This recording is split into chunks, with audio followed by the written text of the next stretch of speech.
வணக்கம். இன்றைக்கான lunch box என்ன அப்படின்னா ரொம்ப சிம்பிள் தான். இட்லி, கார சட்னி. பாப்பாவுக்கும் அதே தான், இட்லி, கார சட்னி. ஸ்நாக்ஸுக்கு வந்து ஆரஞ்சும் டேட்ஸும் வச்சுருக்கேன். ஏன்னா நேற்று கொஞ்சம் ஹெவியாக சாப்பிட்டதுனால இன்றைக்கி ரொம்ப சிம்பிளான லஞ்ச் தான். வணக்கம். இன்றைக்கான லஞ்ச் பாக்ஸ் என்ன அப்படின்னா கோபி ஃப்ரைட் ரைஸ், அப்புறமா கிரேப்ஸ் வச்சுருக்கேன். கோபி ஃப்ரைட் ரைஸோட ஸ்க்ராம்பிள்டு எக்ஸ் வச்சுருக்கேன். கொஞ்சம் காலிஃப்ளவர் வந்து 65ம் வச்சுருக்கேன்.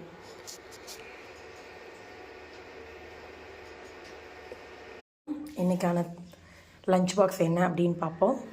இன்றைக்கான ஸ்நாக்ஸ் வந்து நேந்திரப்பழம் சிப்ஸ், பச்சை பயிறு ஆயிலில் போட்டு ஃப்ரை பண்ணியிருக்கேன். அப்புறமா நேந்திரப்பழம் சிப்ஸ். லஞ்சுக்கு வந்து கொள்ளு துவையலும் ஒயிட் ரைஸு. பாப்பாவுக்கு ரசம், கொள்ளு ரசத்தில் கொள்ளு ரசம் மிக்ஸ் பண்ணி வச்சுருக்கேன். அப்புறமா உருளைக்கிழங்கு வறுவல்.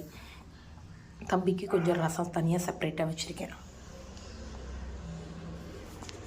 அப்புறமா இது வந்து பாப்பாவுக்கு வீட் டோ கொஞ்சமாக ஸ்கூலுக்கு ஆக்டிவிட்டிக்கு கொடுக்கணும். வணக்கம். இன்றைக்கான லஞ்ச் பாக்ஸ் என்னென்னா வெஜிடபிள்ஸ் போட்டு வீட் நூடுல்ஸ் பண்ணியிருக்கேன். பாப்பாவுக்கு அதே தான். அப்புறமா கொஞ்சம் சைட் டிஷ்க்கு வந்து காலிஃப்ளவர் 65 பண்ணியிருக்கேன். ஸ்நாக்ஸுக்கு வந்து ஆரஞ்சு வச்சுருக்கேன். அப்புறமா கொஞ்சம் சாஸ் வச்சுருக்கேன்.